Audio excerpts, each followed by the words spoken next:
Hello, everybody. Thank you so much for being here. For those of you that don't know, I am Matt Onick, the CEO of Mission Investors Exchange. And we're just thrilled that you all are here with us today, especially for those who endured weather and travel delays. This room represents the rapidly growing impact investing movement. We will have nearly 600 people in attendance throughout this week, our largest national conference ever.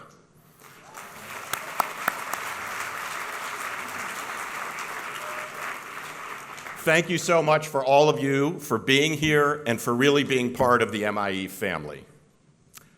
I can't think of a better way to begin than with Chicago's Youth Poet Laureate. Pat Frazier was actually just named 2 weeks ago the entire nation's Youth Poet Laureate, and we are just honored.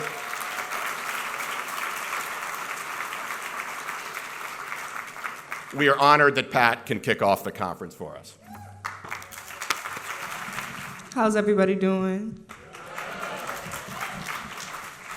Thank you so much for inviting me and having me. I always like to start folks off with my inaugural poem, I Am Windy City, which is just an ode to the city you are sitting in, and it is after a poet named Jane Cortez, her ode to New York City. I am Windy City. Here is my tomato head baton scattered badge in blue. I got my cousin's ears of corn denture frying in the melting pot. My mouth a mercury lake I baptized John Baptiste in a barn fire. I am Windy City of red meat. Stockyards of men and factories inside my belly, a jungle of segregated joints. Rub my navy pores with the blood of betadine boys, making steel and stealing it.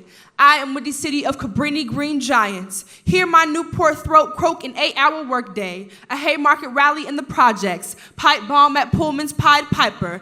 I work for no one. I am Windy City of bloody gums.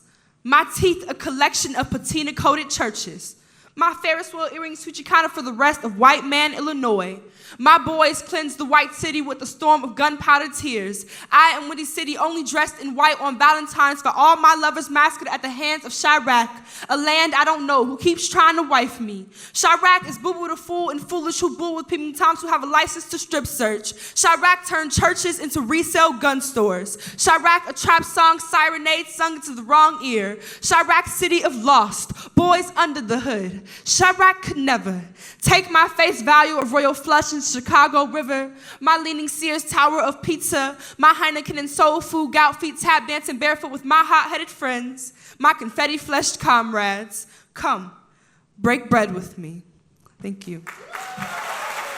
Wow, Pat, that was amazing, and what an honor for us to have you here and to talk a little bit about Chicago in a way that none of us would be able to do. Thank you for that incredible contribution. So, thank you. But I cannot imagine a more compelling call to action for all of us in this room.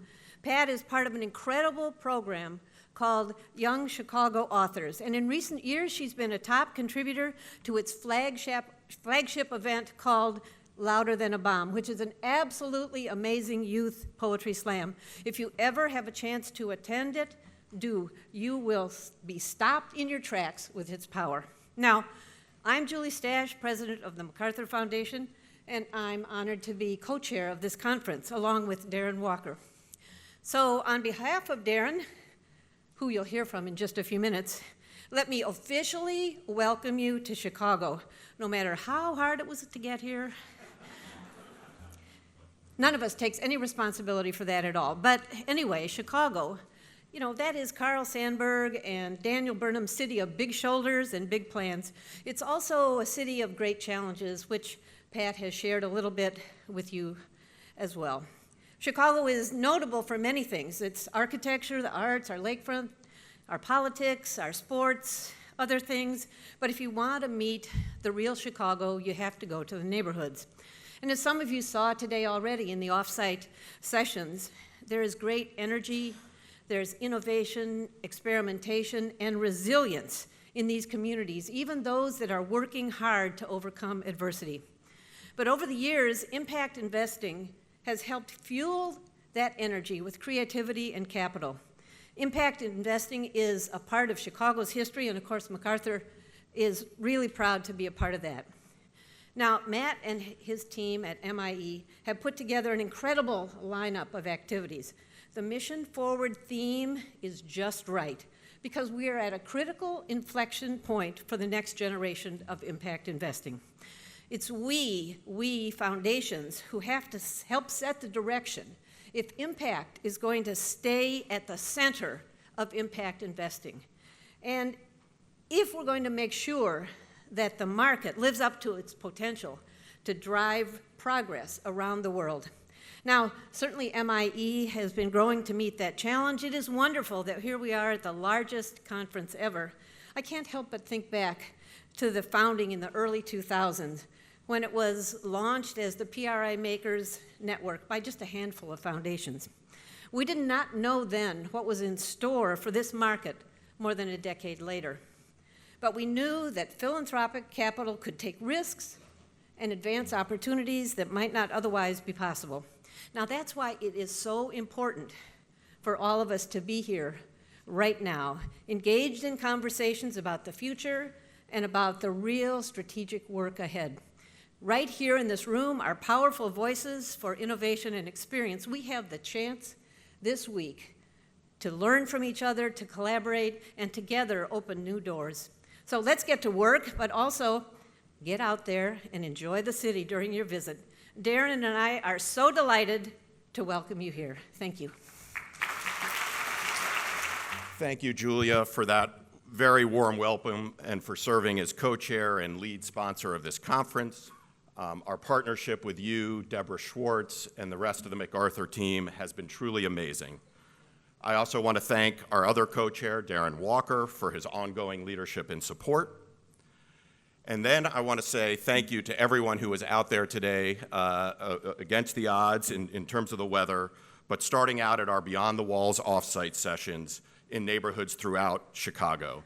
I want to give a huge thank you to those of you that hosted the offsite sessions and to the local host committee, a distinguished group of Chicago leaders. I also want to thank our National Sounding Board for their strategic advice throughout the conference planning process. And finally, we are very grateful to our incredible sponsors. Thank you for your deep commitment to Mission Investors Exchange and to our entire network. Without you, none of this would be possible. Thanks to all of you.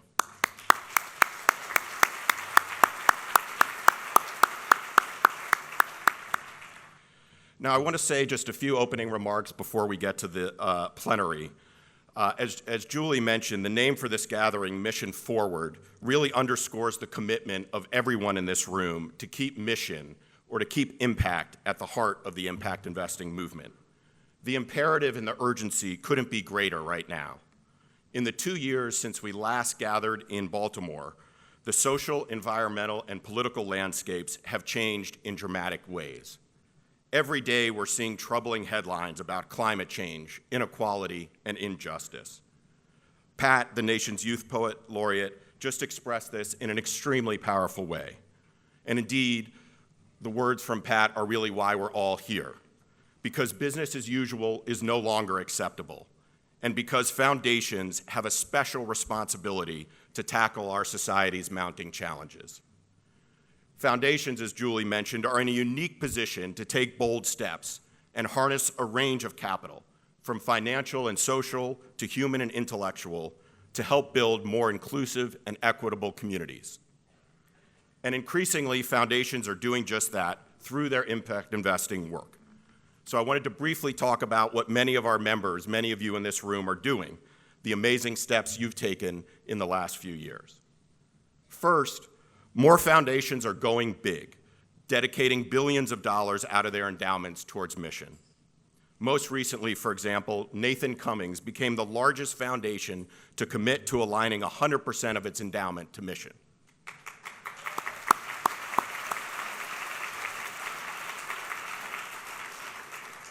At roughly the same time, the Heron and Mary Reynolds Babcock Foundations and several others reached their amazing goal of actually deploying 100% of assets for impact.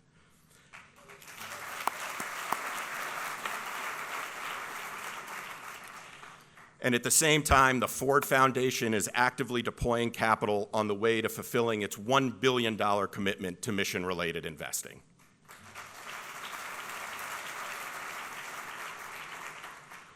Second, foundations are focusing on racial equity in innovative new ways. The Entrepreneurs of Color Fund in Detroit, for example, provides growth capital to small minority businesses, minority-owned businesses. Supported by W.K. Kellogg, Kresge, and other foundations in this room, it nearly tripled in size last year and expanded to San Francisco and the South Bronx. Third, foundations are leading new efforts in cities and regions across the country to build place-based impact investing collaborations.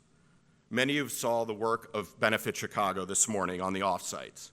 There are countless other examples: the Santa Fe Community Foundation in New Mexico, the Michael and Susan Dell Foundation leading efforts in Austin. We are thrilled at this gathering that our partner, the Urban Institute, is releasing a new research report on collaborative place-based investing. This report, supported by MacArthur Foundation, identifies emerging models from around the country that you can bring home to your community, and you'll be hearing more about that throughout the conference. Now, the initiatives like the ones I've mentioned inform the core themes of our conference: going big, driving innovation, building partnerships, and championing equity and impact. Now, it's critical that we take action on all four of these themes if we're to move the impact investing market forward. And the time, as you all know, for action is now. We're going to start right here together at this conference. And I want to say this gathering is truly a peer-led effort designed by and for all of you in the room, our foundation members and partners, our MIE family. Over 200 of you will be speaking on stage this week, leading conversations with your peers.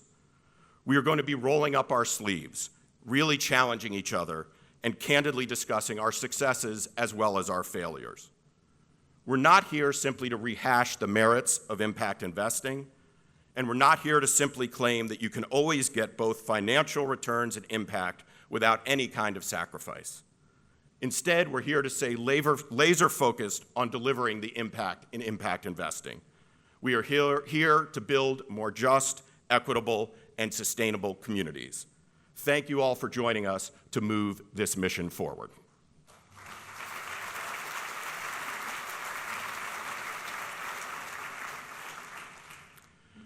So I cannot think of a better way to start our candid conversation than with this next panel. I'm thrilled to bring on three of the leading figures in philanthropy today. Darren Walker is president of Ford Foundation and chair of the U.S. Impact Investing Alliance. Dana Becerra is president of Heron Foundation. And Larry Kramer is president of the Hewlett Foundation. We should expect a lively, challenging, and very thought-provoking conversation. Everyone should now get out their cell phones. I expect there will be some great fodder for Twitter. So remember, our handle is @MissionInvest, and we're using the hashtags MIELive and, of course, IMPINV.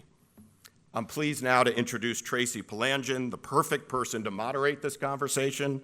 Tracy is a trustee of Surdna Foundation and the CEO of Social Finance. So if the panel can please come up, we'll get started.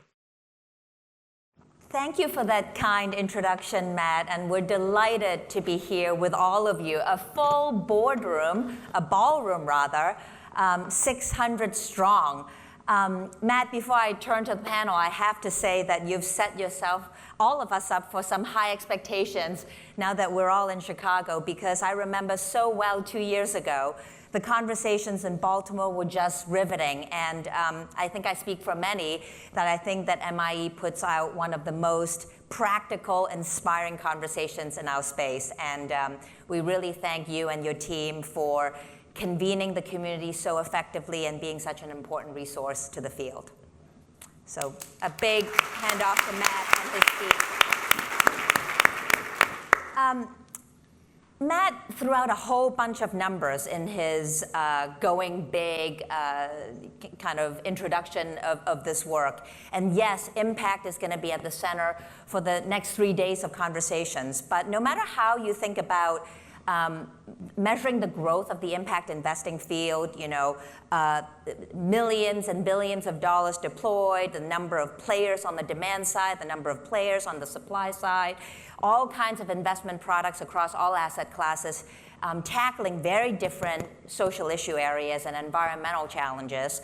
No matter how you count, I think all of us would agree that the field has gotten to a whole new phase of growth. The tent has gotten much broader, the voice is much louder. And yes, we have our fair share of our challenges in the field, and I think all would also agree that the field has its fair share of hype. But I think we would all come to this conference to really think about what is the way forward and what is the foundation's role in this progress in the field. And I cannot be more excited to have these three foundation presidents to talk about the vital and foundational role that foundations should play in the impact investing field, because as Julia said, not only are they asset owners, not only are they grant makers, but they're guardians of impact, or some would say the conscience of the movement. So we're gonna get into, as Julie and Matt alluded to, quite a lively and candid conversation, and none of these guys require a formal introduction. But I'd like to just say something very quick about each one of them, because it's our lived experiences, both personal and professional, that affect how we show up in the world. So with that, I'm going to first introduce Dana. Dana became the head of the president of the Heron Foundation just earlier this year, having spent over a decade at the Heron Foundation. Dana was a private banker at Merrill Lynch, but few of you would know that Dana grew up on a farm in California, and she would say that her first job is that of a farmer, because that was the family business. Darren Walker, you are well known as the visionary and provocative leader of the Ford Foundation, and we can't wait to hear about your journey getting to this $1 billion announcement and the progress that you've made. But I also want to make sure that everyone knows about Darren's personal story, because every time I think about it, I find it just so inspiring. Darren grew up in Louisiana and Texas. Actually, he was born in a charity hospital in Louisiana, grew up with a single mother in Texas, was one of the early beneficiaries of Head Start. And before he got into philanthropy, he was a banker. He was a lawyer. He ran a community development corporation at Harlem. So he brings all kinds of disciplines and sector to this work. And I think that the way you show up in this work is very refreshing. Larry Kramer. Larry just told me that this is home for him. He was just visiting with his mother and sister yesterday. Larry grew up in Chicago, went to the law school here, so this is hometown boy. And Larry, before he joined the Hewlett Foundation, had the most distinguished career in the law and in the academy. Larry clerked in the Second Circuit and at the U.S. Supreme Court, different times in the federal government back in those days, but also has just had all these illustrious appointments at various law schools over the years, most recently as the dean at the Stanford Law School, where he really pushed public service and thinking about a multidisciplinary way to the way we approach legal studies. And I know we can count on you, Larry, to restore our democracy when you're not thinking about impact investing. No worries. So without further ado, if I may, I'm going to start with you, Darren Walker. Tell us about how you got to where you are. How did impact investing play a role in the Ford Foundation's announcement to carve out $1 billion out of your $12 billion corpus? Well, thank you, Tracy, and thank you, Julie, for hosting us in your beautiful city, and Matt and everyone at MIE for what you do. Your leadership has been essential to moving the field to this point. I think that I don't want to spend a lot of time navel-gazing about Ford Foundation. I do think that for us, the journey was informed by the moment we're in this country. We are in a crisis in this country. We live a split-screen reality. I want to talk about the markets because I am a capitalist, And I am a believer in the benefits of a capital market. I believe that capitalism is the best way to organize an economic system. But our system of capitalism is not delivering the kind of shared prosperity that our democracy desperately needs it to deliver. And that is not to say that our system is not producing remarkable growth, that it is incredibly resilient, and that wealth is being generated. All of those things are present. But the consequences of all of those things today is a growing inequality in our country and a growing sense of hopelessness that is connected to that inequality.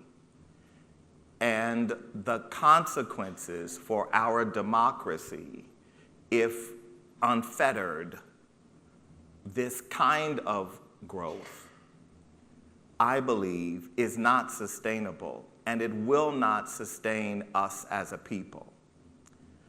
So as I think about the role of philanthropy, we are uniquely situated as asset owners, as grant makers, to engage in these questions, to help to inform the discourse around inequality and democracy and markets, because there is a deep intersection of those three ideas. And so for me and my colleagues at the Ford Foundation and our trustees, this interrogation of what we can contribute to something we see as a problem is what led us to this place we have found ourselves in, which is to say, it is no longer defensible for a social justice foundation to have an investment strategy that simply seeks, above all else, alpha. That what we are driven by is the pursuit of alpha, and that will define our ability to be a successful philanthropy. So for me, we have to look at how we deploy our capital as a social justice philanthropy. It doesn't mean that all of the answers to how we should do that are before us, but it does mean that we must be compelled to engage in some part of the delivery system, of the markets, of a marketplace that is delivering too few benefits for too many people.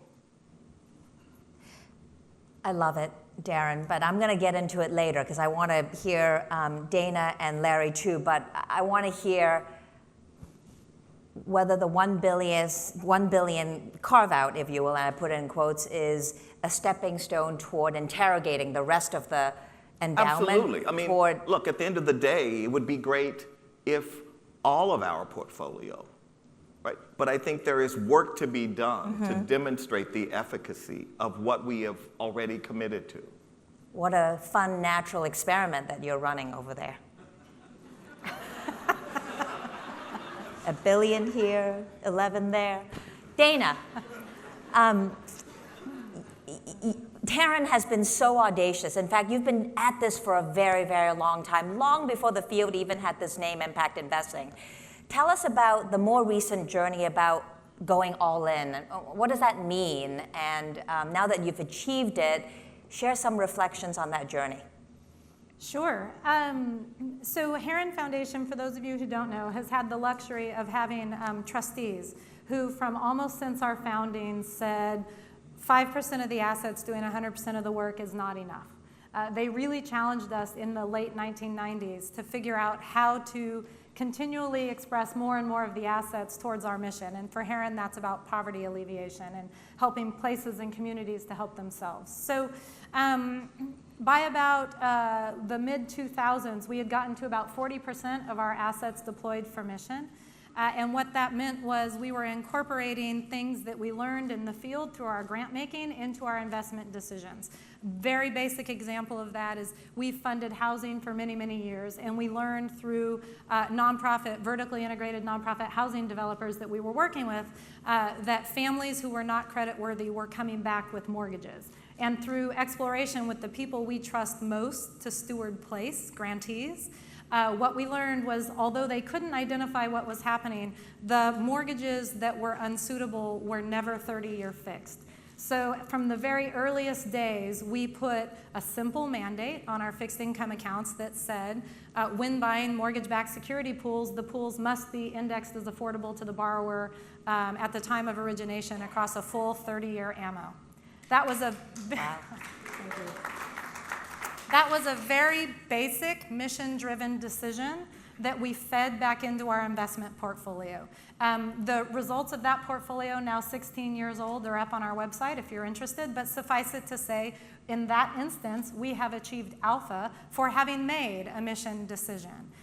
It is now our work, to your point. Our board made the decision when Clara Miller became our president, in conjunction with Clara, that sitting at 40% was simply not enough, that our country was at a moment of crisis, and that the opportunity cost of doing anything else for the populations we cared about were simply too high. So to be very clear, and this is very, very important to me, when we made the declaration, it was that we would go 100% for mission. To be very clear, the learnings along the way, we are at 100% deployed for impact, and that is a world apart from being deployed for mission.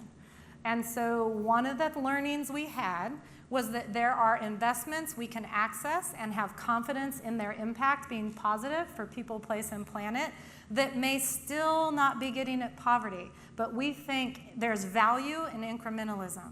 So our work at Heron, here and going forward, will continue to be the ever-continuing process, which we already intellectually understand, right? As investors, we're always optimizing for financial return. At Heron, we will always optimize for better and better mission outcomes too. So from unexamined portfolios to examined, know what you own, to invested for impact, to optimized for mission. That's the current journey we're on.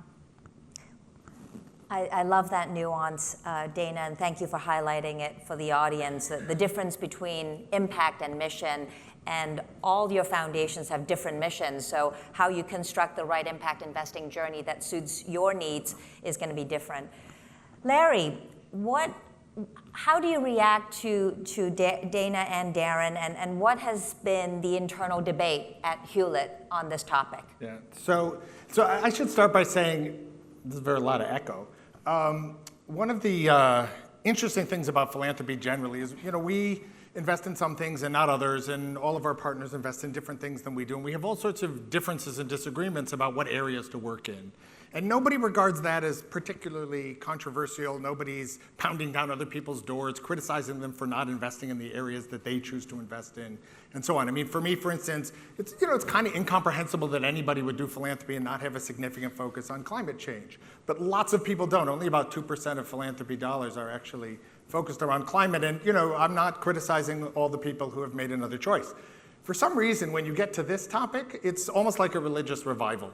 So to be honest, I published an article raising what I regarded as a whole lot of plausible questions around impact investing, and you would have thought that I had basically just told some people that their gods were false. I mean, the reactions I got were really strong and really surprising to me. Divestment is even worse, but I don't think we'll cover that. That's a whole nother topic today. So it's an interesting question just to ask yourselves up front. And I think it says something about the way in which people are approaching it, which is, are we asking all of the questions that we need to ask? Not should we get out of this, but are we asking the right questions? And that's the way we've approached this. So let me just say a couple things about how we think about philanthropy, which then feeds into how we've thought about the issue of impact investing. So first, we actually think it's pivotal, and this is one thing I would urge on everybody. If you want to go into philanthropy, you start with the problems you want to work on, not with the ways in which you want to work on them. You start with the problems and not the tools. There is an awful lot of philanthropy that's like, I want to use a hammer, where's a nail I can go find? And for us, it's like, well, what are the problems that we think we should be working on? And then we can ask the question, what are the most appropriate tools in which to achieve the goals that we want with respect to those problems? So that's one. So that just meant we weren't automatically committed either to or against any of actually the kinds of tools that are available in philanthropy. And we use almost all of them differently in different parts of our work. Second, and this is a slightly more difficult question to ask, but it's important when you do philanthropy to think not just about the individual impact that your organization is going to have, but about how that sits within the field as a whole. So for instance, again, I'll use a lot of climate examples just because I think it's the one that's most familiar. It's really easy to do climate work and think, okay, we're doing something here that's going to bring down the tons emitted by X number, but the question isn't that. The question is what we're doing relative to what others are going to do getting us to the 2-degree goal that we need to achieve? Because it's possible that we're all pulling in ways that look forward, but in slightly different directions so that we're actually not going to get where we want to go. So you have to think about the sector as a whole, and that affected also very much our thinking around impact investing. So we started by asking, okay, we have traditionally worked and work almost entirely with the nonprofit sector.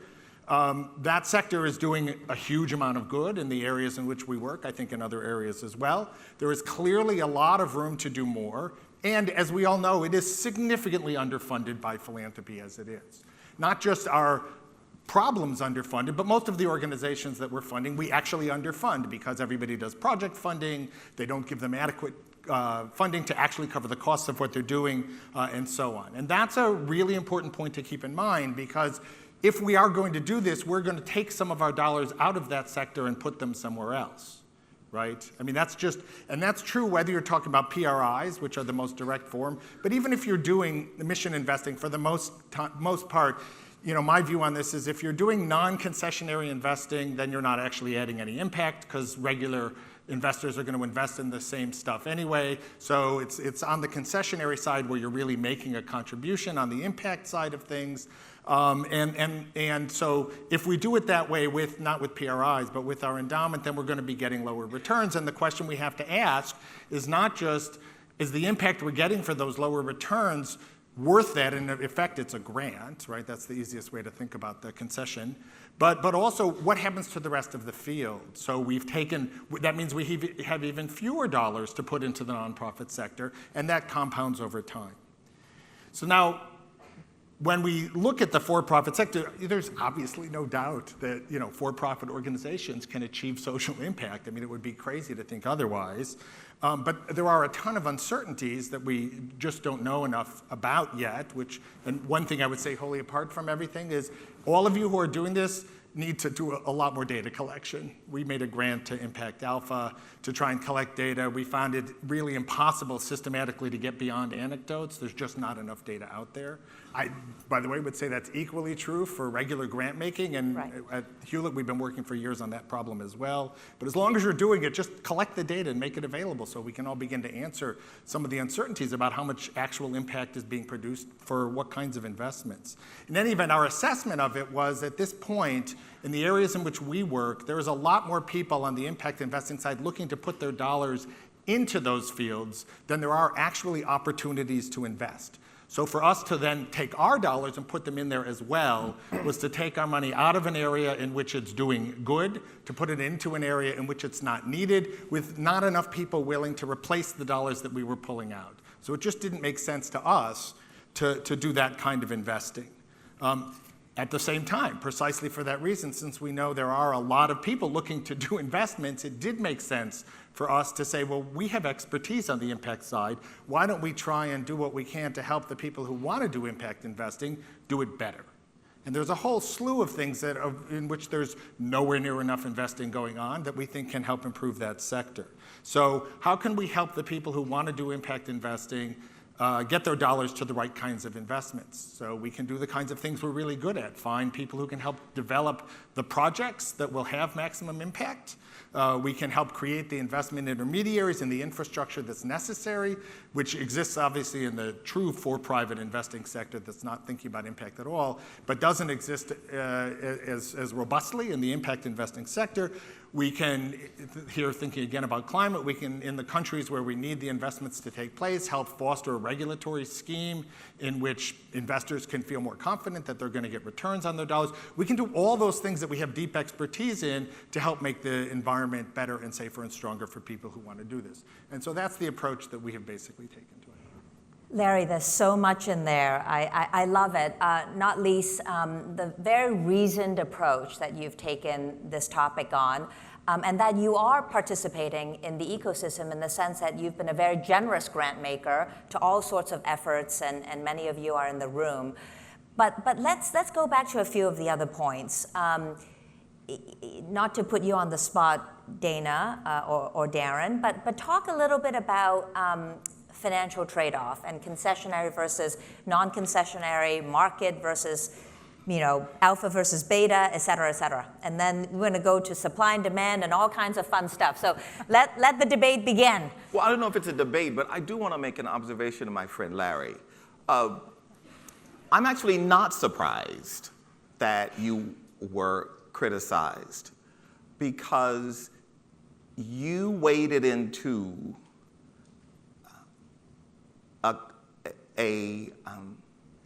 a battle of ideas about what the market is supposed to deliver and needs to deliver. And on the one side of that battle are people who stand in opposition to everything in this room, everything that all of us in this room stand for. They say that many of us are engaged in a pipe dream, that the market can do anything but deliver the kind of economy that we now have, and that we should be grateful for having that kind of economy. And others, us in this room, who believe that there is an alternative and that we can contribute to helping chart a course for what that alternative might look like. No, we do not know exactly, but we are resolute in our belief that to say that all the market should do is have a singular metric of shareholder value and alpha, that is sufficient for a society, certainly I believe is wrong and will ultimately be harmful for this country. And so I appreciated that you generated a thoughtful article in SSIR that asked some, I think, very data-driven kinds of questions. But that is contextualized in the moment we're in and the moment that article landed. And I know that you would not wish to be labeled in that category of people who just simply ideologically are unwilling to engage in the exercise, in the interrogation of what we need to do to deliver our market, the kind of market that works for more people in this country. On the specific issues, I agree with you on data. As you know, you and I have talked about this. But I do not believe that that data alone will drive the kinds of outcomes we need. I believe we need to generate more of it. We need to move beyond the anecdotes, which all of us are susceptible to. Whenever you say that you are in rooms with people who are just waiting to invest because there is so much investment appetite out there, I think the difference between the rhetoric, I was at a meeting of philanthropists who were interested in justice. How many of them are actually funding racial justice organizations. And so it's one thing to say there's a lot of rich people out there and they're looking to deploy capital. It's another thing when you actually get them to throw down real money and move beyond their rhetoric, which is often what is more pleasing than actually delivering. And I do believe that at the end of the day, it is possible, and it has been demonstrated, certainly by Heron, but it has been demonstrated. You can get risk-adjusted returns on affordable housing. I mean, that's a no-brainer. I mean, I look at my own experience in Harlem in the 90s. The amount of money, the money that investors made on low-income housing, made on a shopping center on 125th Street, rivaled any investment that they would have made investing downtown. So I don't believe that there are no places to look as alternatives to our current portfolio investment and not see hope and opportunity. And where there isn't, where it's not clear, I just believe that we have an affirmative obligation to say we want to engage, and when we engage, understand that the context matters. And the context right now is, there is a battle of ideas for who we're going to be as a country and what our markets are going to deliver for us. So let me just a couple thoughts. So one is, let me go from the specific to the general. On the specific point, the rooms that I've been in when there are investors who are looking, my sense is actually most of them, it is exactly the problem that I identified, which is that infrastructure is missing. They can't find deals that really make sense to them or enough sense. And there aren't actually in a lot of, at least the fields we work in. I can't speak for affordable housing. I know for a fact that's true on the climate side. So there's a lot of work to be done. Then we'll see whether it attracts and whether they're willing to put their money where their mouth is. But for many of them, at least, they haven't found anything. And I think that's not false on their part. On the general point, of course, I could not agree more, but I do want to draw the following distinction, which is, and I hate to say this to all of you, but the total amount of resources in philanthropy, if 100% of them were all invested in impact investing, is not going to change the market economy in the ways that Darren is talking about. I actually do believe that is a huge problem, and we've just launched a different initiative which is designed to help us rethink the whole notion of market economies, the relation of markets to governments, the neoliberal paradigm that has dominated and under which all of this is taking place. So we have a lot more fundamental rethinking to do, and the way to do that is to begin by doing the fundamental rethinking as opposed to, again, thinking about the climate thing.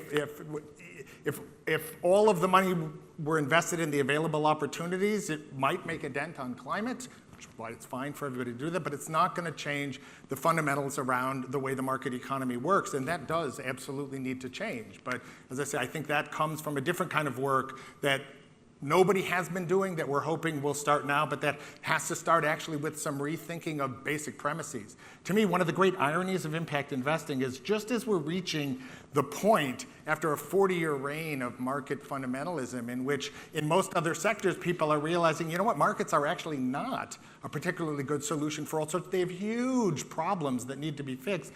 Philanthropy has discovered them. I mean, I just find that quite ironic. And again, this is not to say that there aren't good investments. I'm all for people making them where they find them, and if it makes sense to do it in terms of their philanthropy. But I do actually think that is not the way to, if you think the market economy needs to be changed for the inequality it's producing, and I do, this is not the way to do it. There are other reasons to do this, but not for that. And so the question comes back to, as a philanthropist, where can I have maximum impact? And if I can have maximum impact by deploying my investment dollars, that's the way to do it. I sometimes, as I say, I question the concessionary investments if they lead to lower returns because of the non-concessionary investments, because in my assessment, those investments would be made by others who don't care about this one way or the other, so you're not adding impact. But if you are reducing your returns, you're reducing your impact, unavoidably. And that seems to me a question people need to ask. Concessionary investments are a different matter. Can I just say, I'm sorry, Dana. Can I just say, if we were to actually follow that logic, then we wouldn't do anything. Because let's just take education. We have $1 trillion education system in this country, and what philanthropy can do is a minute impact financial, but there are ways that we influence. And the question is not that we have the capability of solving the problem, but how do we use our ability, of course with humility, to influence, right? To influence. Both of you. And so it's not to say, I guess, Larry, what I'm saying is, we would be paralyzed if we actually looked at the scope of the problems we are on mission to work on and simply say, well, the amount of money we have to spend is so... That's not what I'm saying. I don't feel paralyzed at all. Given that But I'm saying we would be paralyzed. I think you don't feel paralyzed. A reasonable person following your logic would be paralyzed. The question we're asking is, where do we have the maximum impact given the tools that are available to us? And you present it as we're going to change the market economy. What I'm saying, for that, that's not going to happen this way. And what I'm saying is we're not saying we're going to change. We are do this all the time. We are going to influence. We are going to influence because we are investors. And the point is, as investors, we should be asking ourselves, how are we using our influence? Absolutely. Dana, sorry. You guys are absolutely agreeing with each other. You're just Always. Larry and I are always agreeing with each other. That's true. We just yell at each other while we do it. But that makes it a lot more fun. But both Darren and Larry are saying that, yes, philanthropy dollars are scarce. We got to be catalytic. We got to influence markets. We got to influence government. The public system is where most of the money is. But the way you've chosen to do it, Darren, is actually using all the tools in the toolbox. And Larry agrees with all the tools too, but he wants to use grant dollars to test the tools before he actually uses the investment dollars to test the tools. Maybe I'm putting words in your mouth, Larry. I mean, we have the same questions around grant making that we have around, but what I was sort of saying is, if it's education is the problem, then the question you want to be asking is, how are we going to maximize the impact on education? Right? And that's a different question from how do I change the market economy to make it more just. I just want to put that framing aside. And then in education, I think there's plausible questions to be asked. I mean, we've done social impact bond investing, which I don't regard as impact investing. I think it's a different kind of thing. But that's my business, Larry. Yeah. It's a useful tool. It's just a different, it's not the same, it's a different kind of, yeah. No. We should have dinner and keep going, but Dana, you get doubly long the time. No, you have to.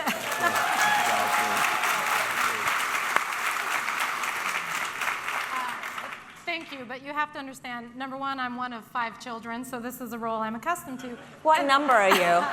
Number 2, okay. But I'm the only girl, so this is something I'm very accustomed to. The other point I just want to make is, as a foundation that's been engaged in this for 20 years and has been literally standing in the deep end of the pool saying, come on in, the water's fine, it is a great day when you can have 2 of our country's largest philanthropies sitting up here debating this point. So want to honor the progress and the discussion. By the way, there are rules in the pool, but we'll get back to that. So I just want to say, look, at Heron, this is really very basic, back to basic tenets. We are money that is in the public trust. Somebody, somewhere, took a giant tax deduction to create all of the philanthropies in this room. So for Heron, every decision that we make emanates from our public purpose. And as such, we very much appreciate that fiduciary duty for those trustees in the room is a 3-legged stool, not a 2-legged stool. Duty of care, duty of obedience to mission, by the way, which is a duty. We take that one quite seriously. And so from our standpoint, it is our raison d'etre to exist, to deploy mission in everything we do. And having been at this for 20 years, for those of you who know, Heron has collapsed many years ago, program and investment. So when you're working on the ground in communities and you're on the front lines of rotating a portfolio, if there's one thing I know for sure, it's that I have yet to meet a community who is willing to opt in to allow the companies we invest in to pollute their rivers, to poison their soil, and treat their children poorly in the interest of generating alpha that gives us a little bit of return on the promise that we'll be back to fix it later with a grant.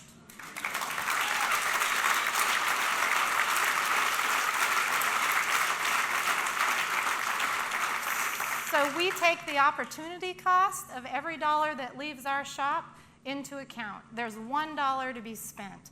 And if you don't think public companies have an impact, I agree, by the way, public companies don't care whether Heron owns them or not. But go talk to Hartford, Connecticut. For all the work we do on the ground there in economic development, if Aetna leaves Hartford, that will be a bigger impact than all the work we've all done there in 20 years. So acknowledging the footprint of public companies absolutely matters. And I agree, by the way, that in our investment portfolio, we fully acknowledge we are tinkering at the edge of the broken economy that created the inequality we fight. That's our obligation as money in the public trust, and we will continue to lean into the emergent to build an economy that's better for all people, and most of the time, that's done as philanthropists.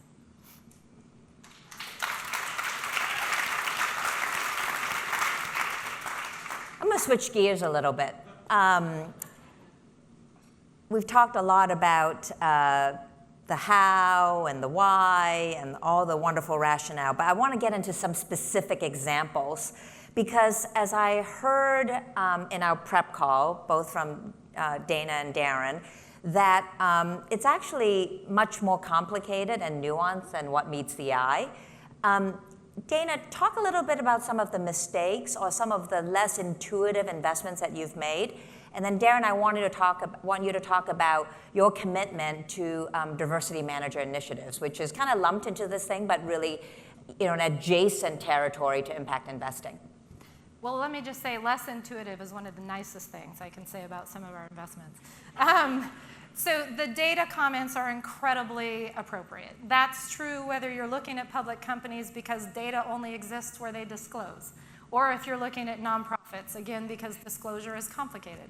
But for Heron, we had the very hard lesson that as led by mission of focusing too narrowly on a single data point that we thought would be the thing, that if we could achieve this one thing, we would be okay. And we got fairly self-righteous about jobs. Jobs was a path out of poverty, and I'm telling the story quickly here, but that if we could grow jobs and grow companies that would increase jobs, that would be the I Ching for the Heron Foundation. So 4,774 positions later, we were looking for high head count per dollar of revenue because that was going to be our path out of poverty. And do you know what the data told us? Private prisons. Private prisons had the highest head count per dollar of revenue, and that's what we should grow. You can imagine, for a poverty-focused organization, that was a bad day. So what ended up happening for Heron was we had to back up and say, what just happened? Quite literally, but there were some more colorful words.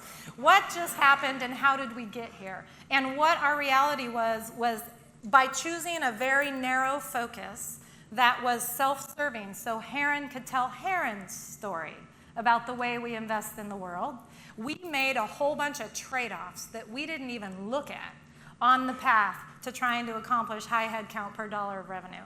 So we had to back up, and it is now Heron's philosophy. We refer to it as net contribution. To call it a framework is overstating it, but we actually believe that it is our obligation, our affirmative obligation, to understand what is knowable about the impact of every enterprise, nonprofit or for-profit that we invest in across its total impact, not just its product and service, not just the grant we fund them to do, but what's knowable about the impact of the enterprise in totality, and only then is it allowable for us to apply our specific mission lens so that we are complicit in the trade-offs that we are making. That's the way Heron currently views the world, which has led to a portfolio for impact, as you might imagine. Because when you know the totality of the impact, some private prisons, for example, simply become untenable. I hope that's what you were after, but. Not intuitive, right? Darren, how are you thinking about minority-owned managers, female-led managers, and how are you operationalizing this into your investment policy? Well, I think one of the real challenges of the market when you look at inequality is also the inequality among who are the asset managers. I mean, there are, relative to the overall market, a very small number of women and minority-led managers. So I do think that we have an obligation, again, to interrogate that question of why does the data look the way they do, and what can we do to contribute to closing the gap between the number of minority and women-led managers and where we ideally would like to imagine the market. We're not going to make that happen, but again, the role of philanthropy is how we model a behavior that recognizes the values we believe in. And in this instance, it's not hard, right? I mean, it's not hard actually to find outstanding managers.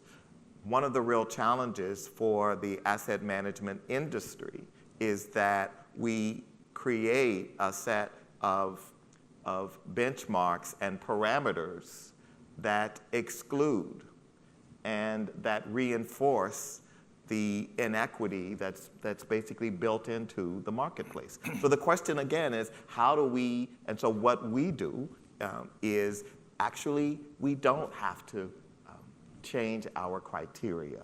We are deploying those dollars, and I'm happy to say that Roy Swan, who is here, our new leader of our MRI program, and knows this marketplace very well, is actually beginning to do that. And one of the things that we hope to deliver over time is a portfolio of asset managers who themselves are strengthened and are able to deliver and build their own businesses.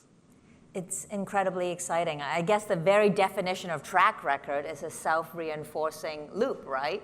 And this is another perfect example, going back to what Larry said earlier. Here, this is a place where you can deploy your MRI strategy to achieve that. You can also have a very robust grant-making strategy to develop the pipeline of diversity managers. So I'm looking at the clock. I just want to throw in a word on that, which is, I just want to make it clear to everybody, that problem is no different here than it is across the whole rest of the sector. It's the same issue, which is we have underrepresentation just across almost every institution in society. So, we all pick the ones in which we are going to focus to try and increase diversity. We do that in all of our program areas and also on the investment side in just the same way. So I do see it as a different question than just the way Darren talked about it. I think that makes complete sense, which is making sure that your networks are not such that you have essentially implicit bias in who you're choosing to work with. And one can do all sorts of things around that. We've also made some grants to some of the smaller up-and-coming firms that have more diverse management to help them develop the evidence that they need in order to persuade some of the big foundations around the track record question and so on. So what you're reinforcing just now, Larry, is that it seems like grant making and impact investing share a lot of common promises and challenges, right? You still have the impact definition and measurement challenges, the tyranny of these metrics that Dana talked about. You have the same DEI challenges across in your governance and your staff and your managers and your vendors and in everything that you do. What makes the conversation different today? Why impact investing has been around now for, depending on how you call it, but probably a few decades. Why is this becoming more and more of an urgent and relevant conversation? Darren, you talked about the world that we're in right now, but even if it's just not the last 2 years, if you take a step back and look at the last decade, this fall is the 10th anniversary of the Lehman fall. In September is going to be the 10th anniversary of the beginning of the Great Financial Crisis. 10 years ago, maybe 11 years ago, was when the iPhone was introduced. Now the largest hotel operator does not own any rooms. The largest taxi company doesn't own any taxis. What is going on in the new economy that perhaps make this conversation perhaps a little bit more relevant, perhaps a little bit more interesting now? And would it be fair to say that impact investing has even a more central role to play that is more reflective of new economy? Who do you want to answer that? Well, you're thinking about a new paradigm to think about how we organize ourselves economically. I think the answer to why it's become more emergent is pretty straightforward, which is philanthropy writ large is always looking for scale. Traditionally, there are two devices to achieve scale, which is the market and government. our individual grant making is never going to achieve scale because it can't do that. So we traditionally have used it to try and move public policy. And we haven't really traditionally, as much as we could have, tried to use it to move markets. So two things have happened in recent years, which is government has increasingly gotten itself locked down and unable and incapable of doing much of anything. And there's not much attention, certainly in the philanthropy world, being put on fixing that problem. But in any event, while that's a problem, it makes markets more attractive as a potential scaling solution. I think that's the largest driver of this. It looks like it. As I say, to me, there's a certain irony because in much of the rest of the world, I think the imperfections in market-driven solutions have become increasingly apparent. So philanthropy is in some ways 10 years behind what's happening in a lot of other places that are thinking about these problems. But it doesn't mean that markets aren't actually capable of scaling in all sorts of places and ways, and that's where the choice goes. To me, as I say, the question is always and only around, given the choice of tools that I have, which is the way in which we can achieve the most impact. The disagreements we might have are not around anything other than, relatively speaking, do we get more or less impact by using this tool versus the other ones? Go ahead. Darren, and then No, Dana. I would just say, I think I don't agree that that philanthropy is behind other countries. I think Not other sectors. Other sectors. I mean, we a long time ago, many of us in this room were talking about the imperfections in our market economy. It is that the zeitgeist has caught up with that. I mean, it has been an ongoing challenge to raise public attention to the long-term implications of the kind of market that we have had in this country over the last few decades. And I think for those institutions, many in this room, who have been torchbearers of the idea that we have to prepare and innovate on the market economy, I believe this moment, which is, I think, a reflection of a crisis, a reflection of these last 10 years, the opportunity that comes from innovation, and the recognition that simply by focusing on 5% of our assets and leaving the other 95% to do what it's always done will deliver for us what we've gotten.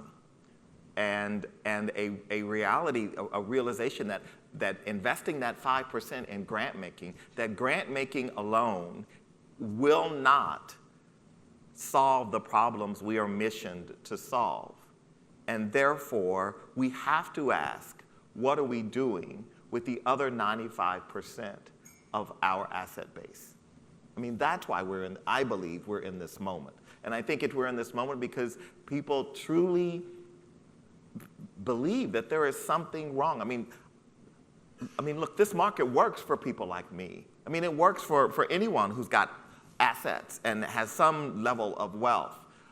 But even for those of us who it works for, we know there's something fundamentally wrong with the market that delivers for us such disproportionate benefit from our inputs. And I mean, I think that is the crux. I mean, I think there's just something that many of us know, even in a moment when we open our Merrill Lynch quarterly statement and go, wow, this is great. There's something we know, that there is something wrong. There is something fundamentally immoral, corrupt, if this system is delivering for me this kind of benefit. It's just not right, and it is not sustainable, and it is bad for our country in the long term.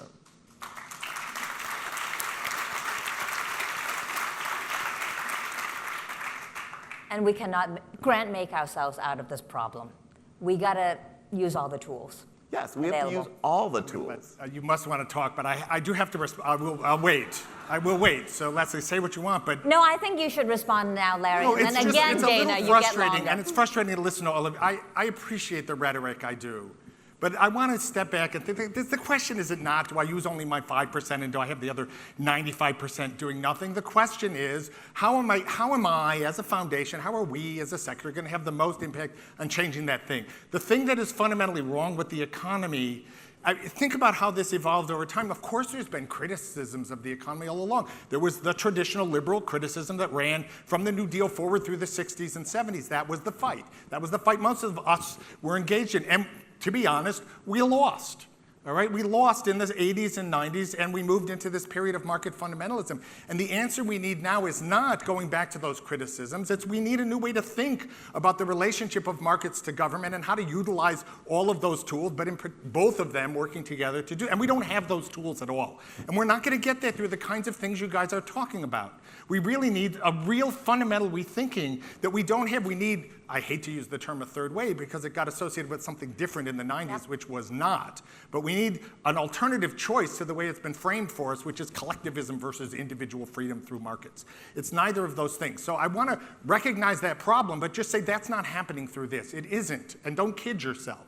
That doesn't mean you can't do good by using your investments the ways that you want. And there, all I'm asking is, and everybody will make their own assessment. Our assessment isn't that, it's that if we use the 100% of our endowment that way, over time, we're going to have less resources to achieve less impact of the kind that we think we can achieve than we will otherwise. Because it's not as though what you can do with the 95 investment actually depends on how you want to do it and what the problems we're working on, which is why I don't have an across-the-board view on this. I mean, if you're working on affordable housing, it may be that actually you can do mostly, maybe should do mostly your investing through markets because that's where you're going to achieve the good. If you're doing things that require government regulation, that's not the way But Larry, but isn't it precisely that tools like affordable housing or advanced market commitments, My World and pay-for-6 social impact bonds, is actually redefining how markets and governments working together? No.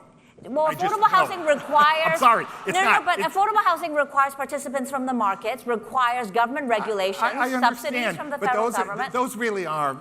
Those are truly fiddling around the edges, and that's not to say anything against them, but it is. We're talking about a deep, global, long-term economy that is driven by assumptions and ways of working and institutions that none of this stuff is going to touch, and that we're never going to touch until we really have an intellectual and a practical and a policy-based set of alternatives that are, and I'm not saying I have them, they are not in existence yet, right? I mean, if you read the intellectual history of how this came, they spent 30, 40 years developing their ideas before it finally took hold. We're about 20 years behind in even thinking about the problem. It's really just starting. So all I'm saying is if you want to get at the fundamental inequality of markets, at the things that Darren's talking about, I totally agree with that. But that, to me, is a different kind of problem that we're not working on enough yet, any or all of us.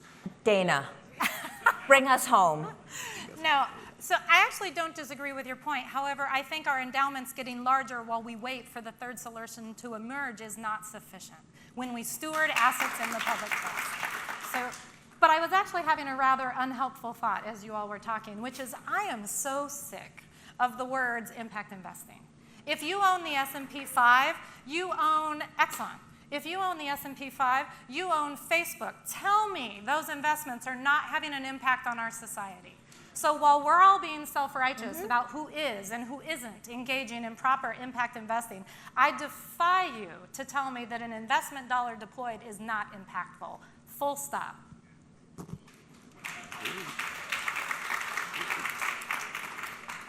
Well, as Julie and Matt and I predicted, we had a really fun time debating. And the way I kind of look at this is that this is incredible. And it reminds me of my Chinese grandfather's favorite saying, is that a kite cannot soar without opposing winds. This is healthy, this is what the sector needs, and I need all of you to walk away from all of this really interrogating your preconceived notions about these two words, impact investing, how you might want to choose to play, and there's no one right way to do it. There's no one right answer. There's not one logic model, as the panelists have demonstrated. And yes, the flaws that accompany impact investing, as well as the promises, is also embedded in all the other tools on the 5% side. So I hope that you emerge from this conversation as energized and as I on the future of impact investing, and particularly the role that foundations can continue to be a neutral and honest interrogator of the field, because this is a continuous work in process. Anything worth pursuing in life is a continuing work in progress, and this is an evolutionary process, and that's the whole point of these communities coming together, to have the tough conversations, to be in the arena, doing these things, talking about the challenges and the promises with real practical experience on the ground. So please join me in thanking our panelists for giving us such a fun hour together. Well done. Well done. Well, when my team thought about whether this was a good panel to start the conference, there were some doubters, but I just want to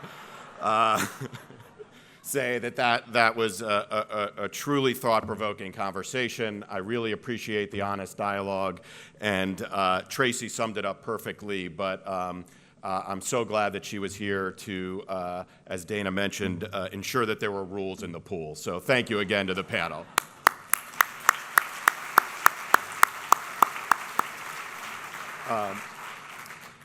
I would love to introduce one other true leader in the field of impact investing. I'm honored now to welcome Stu Comstock-Gay, who has been chair of the board of the Mission Investors Exchange since I started nearly 3 years ago. I've been really just honored to work with Stu, and am tremendously grateful for his counsel, commitment, and friendship. He has been integral in helping us grow the organization, to grow the network, to grow the family, so that we're all here today. Stu.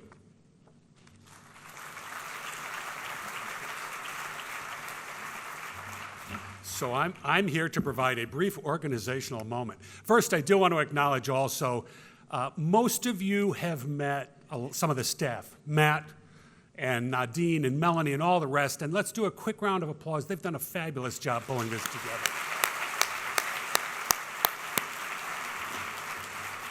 Second, you heard Julie Stash say a few words about the fledgling days of this organization back in the early 2000s. And since then, I want to say dozens and dozens of you have served in volunteer roles on the board, and I want to thank you all for the work you've done. What I also want to say is I'm thrilled today to announce the incoming board of Mission Investors Exchange. We've spent the last 6 months working to develop a strong, diverse, broad, and passionate board of directors to help lead this organization with Matt and his team, to lead this organization forward. Can I ask all of the people on this board to stand up, those of you who are in the room?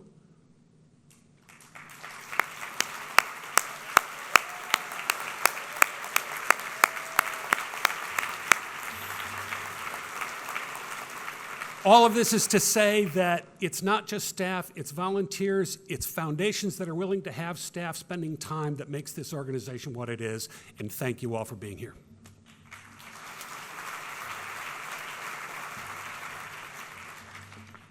Well, thank you, Stu, and again, welcome to all the new board members. I'm so excited what we can all achieve together. Now, I know I stand between you and the reception and drinks, but bear with me for just a few quick announcements about tomorrow and the rest of the week. First, we have a jam-packed day tomorrow, including a special presentation from Chicago Mayor Rahm Emanuel at the lunch plenary. Please note that because the conference is at capacity, we do encourage you to get to your sessions of choice on time tomorrow so that you can ensure you have a seat. Second, we have a great conference app that our team has put together. Please go there to look at all the latest updates and to connect with other attendees. The app also notes our code of conduct, and I just want to flag again that we hope that you will recognize the code of conduct and refrain from making solicitations or requesting funding to investors here. Finally, I wanted to let everyone know that Impact Alpha is here as our media partner, and they will be reporting on the work we're all doing together here this week. Now, as we adjourn for the evening, we're thrilled to welcome a quartet from Sinfoniata. It's a self-described, defiantly different orchestra. Based in Chicago, this orchestra promotes diversity, inclusion, and racial and cultural equity in the arts.